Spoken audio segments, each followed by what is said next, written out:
कुछ दिन पहले ही श्रीनगर सिटी में बारिश होने की वजह से पूरी सिटी को तालाब की सूरत इख्तियार करनी पड़ी, क्योंकि लोगों के द्वारा जो इल्ज़ामात लगाए गए कि सिटी में ड्रेनेज नेटवर्क जो है वो खस्ता हाल है, जिसकी वजह से जब भी सिटी में बारिश होती है तो लोगों को कई सारी मुश्किलात का सामना करना पड़ता है।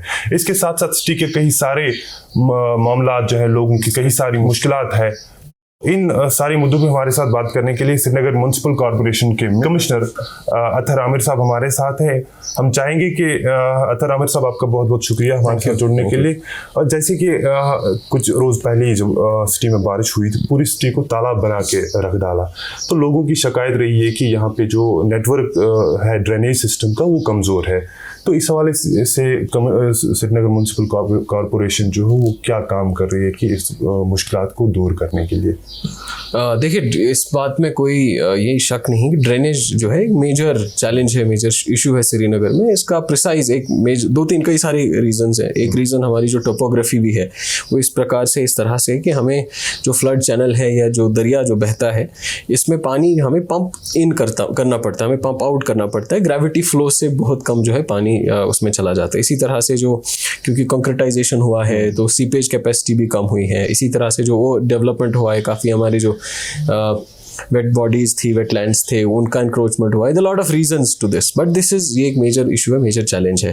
तो इसमें दो चीज़ें हैं। एक तो we of course need a good drainage network, तो हमारे पास हमें और इस ड्रेनेज नेटवर्क को एक्सपेंड करने की ज़रूरत है। So that is one part, but it's again a long term, it can not happen overnight. तो इसमें जो अच्छे से प्लानिंग करके इस चीज़ को आगे बढ़ाना है। तो फिलहाल हम लोग एक इमीडिएटली जो काम कर रहे हैं, we want to get a master plan ready for drainage, Srinagar drainage, कि इसको अच्छे से तरह से स्टडी किया जाए, कहाँ कहाँ पे हमें इसको बेस्ट तरीके से जो है कैसे इसको इम्प्लीमेंट किया जा सकता है, कहाँ पे कितनी ज़रूरत है, कितने ड्रेनेज नेटवर्क की ज़रूरत है, मेन ट्रंक्स किस कैपेसिटी के होने चाहिए, और जो साइड ट्रंक्स होते हैं या जो चैनल्स हैं जो इनफ्लो रहता है वो कैसे रहेगा, आउटफॉल कैसे रहेगा, वो एक स्टडी हम लोग कराना चाह रहे हैं। And in fact we have started, उसकी टेंडरिंग प्रोसेस में है अभी। We want to hire some good agency जो इसको कर पाए। तो उस process, that's one thing going on. फिर उसी के बेसिस पे will start taking up these projects as and when जो हमारी फाइनेंशियल जो अवेलेबिलिटी रहेगी, फाइनेंशियल अवेलेबिलिटी के हिसाब से will be taking up those projects. But एक लॉन्ग टर्म चीज़ है और बड़ी इंपॉर्टेंट चीज़ है। इट विल टेक, इसमें जो है as we go along that will be taken care of. इसके साथ साथ इमीडिएट जो काम चल रहा है उसमें दो चीज़ें हैं। हमारे पास लगभग 85 डिवाटरिंग स्टेशन हैं, जिनको परमानेंट डिवाटरिंग स्टेशन कहते हैं। उनमें से 25 डिवाटरिंग स्टेशन का अपग्रेडेशन हो चुका है, और जो 50 और डिवाटरिंग स्टेशन हैं जिनकी अपग्रेडेशन अभी प्रोसेस में चल रही है। होपफुली उनकी अपग्रेडेशन मई में कंप्लीट हो जाएगी। ये वर्ल्ड बैंक फंडेड प्रोग्राम्स हैं, उनके थ्रू एक Jhelum Tawi flood recovery project है, उसमें ये लिए गए हैं। और इनकी जो है एट प्रेजेंट हम लोग कोशिश कर रहे हैं कि इस पर काम जल्दी से कंप्लीट हो जाए, और होपफुली जो अगले 1-2 महीने में ये कंप्लीट हो जाएगा। तो वंस दीज आर ऑल, ये जो 85 के हैं हमारे पास अभी जो एग्जिस्टिंग 50 हैं जिन पे काम चल रहा है, वंस दैट्स कंप्लीट तो उससे भी हमारी डीवाटरिंग कैपेसिटी काफ़ी हद तक इम्प्रूव हो जाएगी। और ये जो अपग्रेडेड हुए हैं या जो हो रहे हैं, इसमें दो चीज़ें हुई हैं। एक तो जो पंप्स हैं उसमें सबमर्सिबल पंप्स ही डाले गए हैं कि अगर वो जो पंप अगर पानी में ही पूरा फ्लड भी आता है, पानी के नीचे है, फिर भी वो काम करेगा।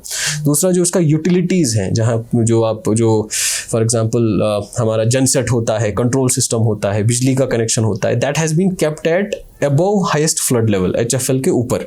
मान लीजिए अगर फ्लड भी है तो हमारा डिवाटरिंग स्टेशन डिफंक्ट नहीं हो जाएगा, it will still be functional.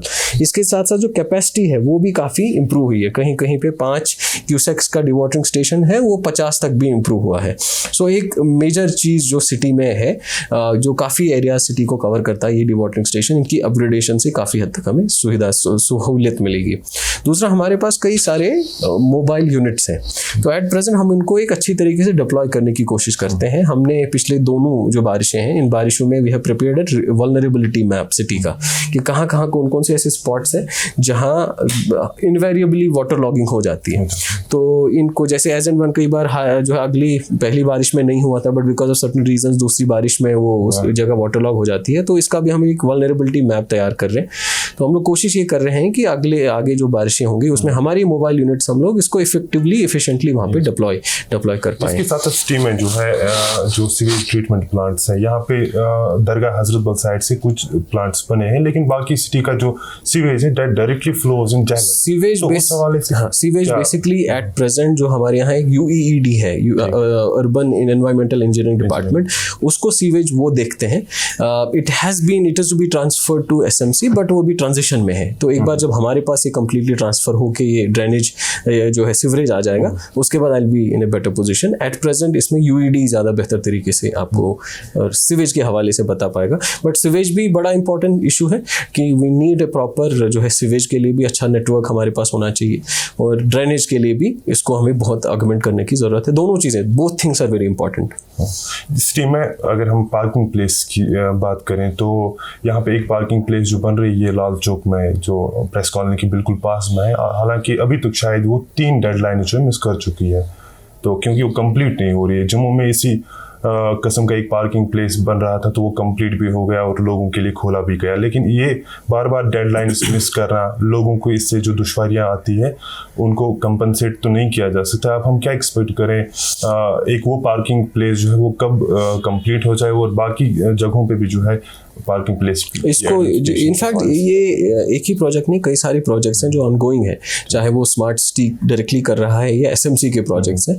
तो इनफैक्ट हम लोगों ने इसका वीकली रिव्यू मैकेनिज्म यहाँ पे किया हुआ है कि हम इसकी वीकली प्रोग्रेस हर हफ्ते मॉनिटर कर रहे हैं। वो फाइनेंशियल टर्म्स में कितना प्रोग्रेस हुआ है, फिजिकल कितना प्रोग्रेस हुआ है और आगे की टाइमलाइंस कितनी है। वो जहाँ जहाँ पे हमें लगता है कोई कॉन्ट्रैक्टर है, कोई वेंडर है, इसकी एंड पे कोई गलती है, तो we have started taking action against those. उनको शो कॉस्ट नोटिसेस, उनको ब्लैक लिस्टिंग की प्रोसेस या उनके खिलाफ अगर और कोई कार्रवाई करनी है, we have started doing that. In fact काफ़ी चीज़ों में हमने किया, उसमें शुरू भी किया है। तो इसमें हमारी कोशिश यही है इसमें कि जो ये सभी प्रोजेक्ट्स हैं टाइम बाउंड तरीके से कंप्लीट हो जाएं, और भी जो प्रोजेक्ट्स अभी विच आर कमिंग जिनको स्टार्ट कर रहे हैं उनमें भी सेम मैकेनिज्म। इनफैक्ट हम लोग ये भी अब जो आने वाले टेंडर्स हैं, we want to put this condition also in those कि जो भी टेंडर लेगा, कॉन्ट्रैक्ट लेगा, he should have capability of doing night shifts also, क्योंकि अक्सर शहरों में बाहर भी देखते हैं कि काम शहर में रात में होता है। कहीं आपको ट्रैक ले करना है, कहीं आपको सड़क पे कोई काम करना है, दिन में गाड़ियां चलती हैं, दिन में वहाँ जो है लोग रहते हैं, तो आप दिन में डस्ट एक्सपोजर रहता है। दिन में आपको अगर कोई ट्रक लेके आनी है सामान के लिए तो वो भी आप लेके नहीं आ पाओगे। तो नाइट इज द टाइम जब शहर में सबसे ज़्यादा कंस्ट्रक्शन का काम होता है शहरों में। तो इसको हम लोग we are trying to promote it and we are to take it forward कि हमारे जो प्रोजेक्ट्स हैं इनमें हम लोग दिन रात में काम कर पाएँ, उससे डबल हमारी कैपेसिटी भी बढ़ जाती है और स्पीड अप भी हो जाती है। तो इसको this is an important part जिस पे हम लोग काम कर रहे हैं कि प्रोजेक्ट जितने भी हैं टाइम बाउंड तरीके से विथ क्वालिटी। अगेन हम लोग हरी में या जल्दी में कोई क्वालिटी पे भी कॉम्प्रोमाइज़ नहीं करना चाहते हैं। अल्टीमेटली वो बहुत ही ज़रूरी है सस्टेनेबिलिटी के हिसाब से। दूसरा जो पार्किंग है, पार्किंग बहुत ज़्यादा इशू है। तो पार्किंग में 2 चीज़ों पे हम लोग एट प्रेजेंट काम कर रहे हैं। एक तो जो ये 2 मेजर पार्किंग जो बन रही है, मल्टी स्टोरी पार्किंग्स, ये जल्दी से कंप्लीट हो जाए ऑफ कोर्स।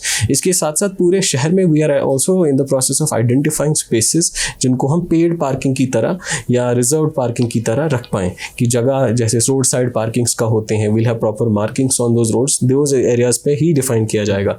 इसी तरीके से कहाँ बिल्कुल हॉल्ट नहीं कर सकते हैं, कौन से एरिया में गाड़ी खड़ा करना मना होगा, that we are in the process of उसको अच्छे तरीके से करने की कोशिश करें after doing proper urban design and study of कहाँ पे हमारे पास जगह अवेलेबल है, हमारे जो ट्रैफिक का इम्पैक्ट कितना है।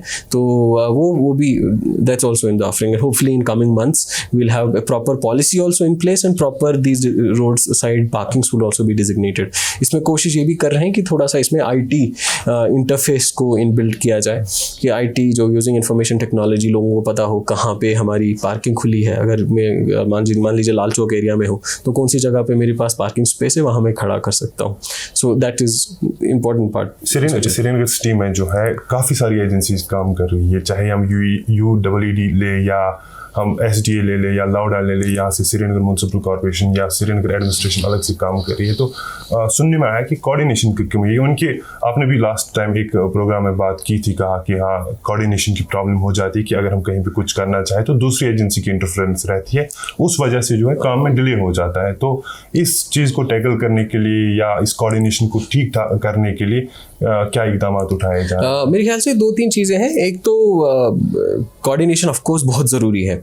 हर किसी भी जगह पे, किसी भी शहर में जब तक सभी एजेंसी साथ में नहीं आती हैं तब तक everyone has to understand what is the vision for the city, कि ये काम हो रहा है। उनका किसी का कोई रिजर्वेशन है या उस किसी पर्टिकुलर जो एजेंसी है उनका अगर कोई they want work to be done in certain ways, इसके लिए बहुत बड़ा ज़रूरी है कि आपस में इंटरेक्शन हो। और इनफैक्ट स्मार्ट सिटी में हम लोग खास तौर पे we are taking this forward कि जब भी हम डिसीजन मेकिंग करें, जब भी हमारे इश्यूज़ हों, ब्रेनस्टॉर्मिंग करें, तो उसमें सभी डिपार्टमेंट साथ मिलके हों।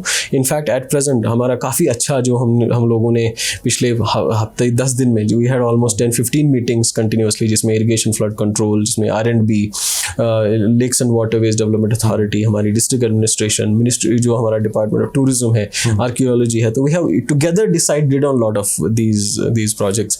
तो हम लोग स्मार्ट सिटी को in particular we are trying to create it as a forum जिसमें सभी एवरीवन कम्स टुगेदर, हम लोग डेमोक्रेटिकली और अच्छे तरीके से चीज़ों को प्लान भी कर पाएँ और फिर उनको एग्जीक्यूट भी कर पाएँ। तो I think we are on right track on this. In fact हमारी जो बाकी डिपार्टमेंट्स में भी जो टीम्स हैं उनका they are very open to these things. उनकी आइडियाज़ बड़े अच्छे हैं, हमें काफ़ी हेल्प करती हैं। And I am sure that as we move along will all of us will do together good work for the city. आपने भी ये सुना होगा स्मार्ट सिटी प्रोजेक्ट जो है वो that is very much talked about if we see social media और different social political circles.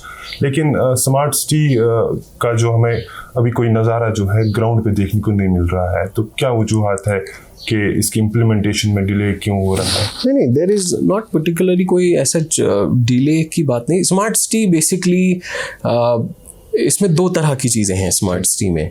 एक इसको कहते हैं हम, there is one area designated as ABD area, जिसको कहते हैं एरिया बेस्ड डेवलपमेंट, जो एक हमारा डाउनटाउन या जो ओल्ड शहर खास का एक एरिया इसमें लिया हुआ है, which is an ABD area, जिसमें मेनली जो है हमारे सिविल वर्क्स वगैरह होते हैं, रोड डेवलपमेंट्स वगैरह होती हैं, हेरिटेज कंजर्वेशन होता है। That is one part of it. दूसरा इसके साथ साथ में दूसरे हमारे प्रोजेक्ट्स होते हैं जिनको हम पैन सिटी प्रोजेक्ट्स कहते हैं, कि जिसमें इम्पैक्ट पूरे सिटी पे होता है। तो काफ़ी सारी प्रोजेक्ट्स लगभग मेरे ख्याल से 23 के आसपास प्रोजेक्ट्स हैं जिन पे काम हो चुका है, कंप्लीट भी हुए हैं। जैसे आप देखेंगे ये जो VMDs वगैरह लगी हुई हैं, काफ़ी जगहों पे ग्रीन स्पेसेस बने हैं, साइकिल ट्रैक्स 1-2 हैं, यहाँ वेंडिंग जोन खालसा स्कूल के पास, ये भी इसी का एक कंपोनेंट है। इसी तरह से यहाँ जीरो ब्रिज के आसपास जो रिवर फ्रंट डेवलपमेंट हुआ है, it is also been a part of it. इसी तरह से जो ये हमारी जो पार्किंग्स बन रही हैं, they are also certain components of it. But अब हम इसको we want to take it further of course, because ये जो है एक ही it cannot just be few works here and there। तो इसको और जो इसमें ongoing projects हैं उनको थोड़ा तेज़ी से कंप्लीट करने पे लगे हुए हैं। साथ में हम लोगों ने अब इनफैक्ट जो बोर्ड आज भी हमारी एक बोर्ड मीटिंग है, उसमें भी काफ़ी सारे और प्रोजेक्ट्स को टेकअप करने के लिए प्रपोज किया हुआ है, जिसमें हमारे टॉयलेट्स अच्छे से बन पाएँ, हम लोग हेरिटेज कंजर्वेशन सही से कर पाए, यहाँ के वाटर ट्रांसपोर्ट को हम लोग इसमें टेकअप करना चाह रहे हैं। इसी तरह से जो हमारा और इंफ्रास्ट्रक्चर है, जैसे रोड्स का इंफ्रास्ट्रक्चर है, ये जो है ट्रैफिक मैनेजमेंट का है, सॉलिड वेस्ट मैनेजमेंट का है, तो कई सारी चीज़ों को और हम लोग इसमें टेकअप कर रहे हैं। और इंशाल्लाह I think very hopeful as we move along, हम लोग इन प्रोजेक्ट्स को will complete them within time also. और जो है it should show good improvement in the city. Public convenience की बात आपने की, यहाँ पे सिटी में कई जगहों पे पब्लिक कन्वीनियंस फैसिलिटी है और कई जगहों पे नहीं है। और जहाँ पे है वहाँ पे क्या हो रहा है कि एक इंसान को पब्लिक कन्वीनियंस यूज करने के लिए जो है 10 रुपये पे करना पड़ता है। हालांकि मैं समझता हूँ कि ये जो है नॉन प्रॉफिट बेसिस पे चलना चाहिए, या अगर हम ऐसे ही हम इसको चलाएं तो उस सूरत हाल में क्या होता है कि आप फिर से लोगों को गाड़ियों के पीछे यूरिनेट करते हुए देखते हो, दीवारों के साथ यूरिनेट करते हुए देखते हो, तो इस सूरत में जो है हमारा जो मकसद है वो फोत हो जाता है। तो नहीं, मेरे ख्याल से मैं आपसे इसमें कम्प्लीटली एग्री नहीं करता हूँ। अगर कहीं पे टॉयलेट बनाना है, हमारी क्या है, अनफॉर्चुनेटली कई बार हम लोग टॉयलेट भी बना लेते हैं लेकिन वो फिर यूज़ करने के लायक नहीं होता है। सबसे इंपॉर्टेंट कंपोनेंट हमारे, चाहे रोड्स की बात करें, लाइट्स की बात करें, किसी बिल्डिंग की बात करें, इवन टॉयलेट की बात करें, बनाना मुश्किल काम नहीं है। बनाना सबसे आसान काम है कि आपने 10 लाख रुपए खर्च कर दिए, 15 लाख रुपए खर्च कर आपने बढ़िया सा टॉयलेट बना लिया। पॉइंट ये है वो टॉयलेट को अच्छे से मेंटेन करना बड़ी ज़रूरी है, और वो टॉयलेट तब तक अच्छे से मेंटेन नहीं होगा जब तक इसके लिए प्रॉपर सिस्टम नहीं होगा। तो ये जो पे and use principle throughout world use होता है। दिल्ली में भी आप जाते होंगे, पिंक टॉयलेट्स हैं, बाकी कई प्रकार के स्मार्ट टॉयलेट्स होते हैं। ये छोटा सा अमाउंट, चाहे 5 रुपये है या जितना भी अमाउंट इसमें फिक्स होता है, कहीं 2 रुपये है, 5 रुपये है, 10 रुपये जो भी है, ये पैसा इसको वापस इस जो है टॉयलेट को किसकी सफाई भी करनी है, तो किसी बंदे को वहाँ जो है जो सफाई इसकी रेगुलरली करेगा उसको भी सैलरी देनी है। इसी तरह से अगर कोई इसका नल वल टूट गया, उस नल की वो नल जो है सही टाइम पे रिपेयर हो जाए, वहाँ साबुन की ज़रूरत है, वो साबुन वहाँ पे समय पे रखी जाए। तो इसके लिए ये चीज़ को डिस्करेज नहीं करना चाहिए। मेरे ख्याल से जो यूज़ एंड पे जहाँ जहाँ पे भी होता है, इसको it is not a bad concept पर से। तो ये है। इसके साथ में अगर कहीं पे और कोई मैं कहता हूँ पे करने में लोगों को दिक्कत नहीं है, लेकिन वो कहते हैं कि थोड़ा मिनिमम पे करना पड़े। हाँ, ऑफ कोर्स जो भी रेट हो, it has to be an appropriate rate. Yes, वो तो दैट विल बी जहाँ पे भी ये होगा, will of course these rates will be appropriate. It would not be कोई ऐसा नहीं होगा कि छोटे या for one service you will exorbitant, ऐसा नहीं होगा, बट जो सस्टेनेबल होगा, जो सही तरीके से। मैं अगेन वही चीज़ बताऊंगा, पर्पस ये है कि हमारे टॉयलेट हैं तो टॉयलेट अच्छे से मेंटेन रहे। टॉयलेट चीज़ में बनाना बड़ा मुश्किल नहीं है, first that capex is very easy एक बार, बट इसको मेंटेन रखें वो बहुत ज़्यादा ज़रूरी है। साथ में इसमें ये जो है, ये हमारे जो शहरी हैं, हमारे लोग जो हैं, उनकी भी बड़ी जिम्मेदारी है, हम सब की जिम्मेदारी है। जब हम टॉयलेट यूज़ करें तो उसको उसकी मेंटेनेंस पे भी ध्यान दें। अच्छा, खराब सुकर उनके, इट्स आवर प्रॉपर्टी। घर में भी हम लोग वॉशरूम यूज़ करते हैं, उसको बर्बाद नहीं करते। तो we have to see that it is our property, we are using it. तो जब हम सब मिलके इनकी जो है रख रखाव करेंगे तभी जाके ये रहेंगे, नहीं तो फिर ये इट बिकम्स डिफिकल्ट। सर, आखिर पर मैं एक सवाल पूछना चाहूँगा, क्योंकि आपको कम ही वक्त हुआ है यहाँ पे ये ओहदा संभाले हुए। यहाँ पे एसएमसी में एक इलेक्टेड बॉडी भी होती है, उस इलेक्टेड बॉडी का कैसा कॉपरेशन रहा है? आपका जो टेन्योर अभी यहाँ रहा है, इसमें आपने कैसा कॉपरेशन उनका देखा? कहीं बाहर से ये रिपोर्ट्स मिलते हैं जो एसएमसी की एडमिनिस्ट्रेटिव बॉडी है और जो इलेक्टेड बॉडी है, इनमें जो है ये सही कॉपरेशन नहीं है। तो नहीं, मुझे मेरा एक्सपीरियंस फॉर्चुनेटली अच्छा रहा है। आई थिंक जब भी हमारे यहाँ कॉर्पोरेटर साहिबान हैं, हमारे मेयर हैं, डिप्टी मेयर हैं, everyone has been on board. हम लोग जिस चीज़ों को डिस्कस भी करते हैं जहाँ पे हमें लगता है ज़रूरत होनी चाहिए, उनका भी अच्छा रोल रहता है, वो भी हाईलाइट करते हैं कहाँ कहीं पे उनके वार्ड में, किसी वार्ड में कहीं इशू है, हमारे पास आ जाते हैं। We also try to ensure कि अगर कोई मेजर इशू ग्रीवेंस हाईलाइट हुई है, इसको रिजॉल्व किया जाए टाइम पे। तो इट्स अ जॉइंट रिस्पॉन्सिबिलिटी कि हम सबको मिलके इसमें काम करना है शहर की बेहतरी में। सो मेरे ख्याल से हम सब लोग, एवरीवन अंडरस्टैंड्स इसको, बखूबी इसको समझते हैं, और इंशाल्लाह इस कॉपरेशन की, बेहतर कॉपरेशन की, अच्छे तरीके की मुझे भी उम्मीद है, कामना भी है कि मिलके अच्छे से काम होता है, और that should be our goal. इसमें कोई ऐसा जो है कोई इश्यूज बनाने की कभी भी कोई ज़रूरत नहीं होती है, और मेरे ख्याल से मिलकर ही काम करना उसे वही बेहतर रहता है। And I am really looking forward to that.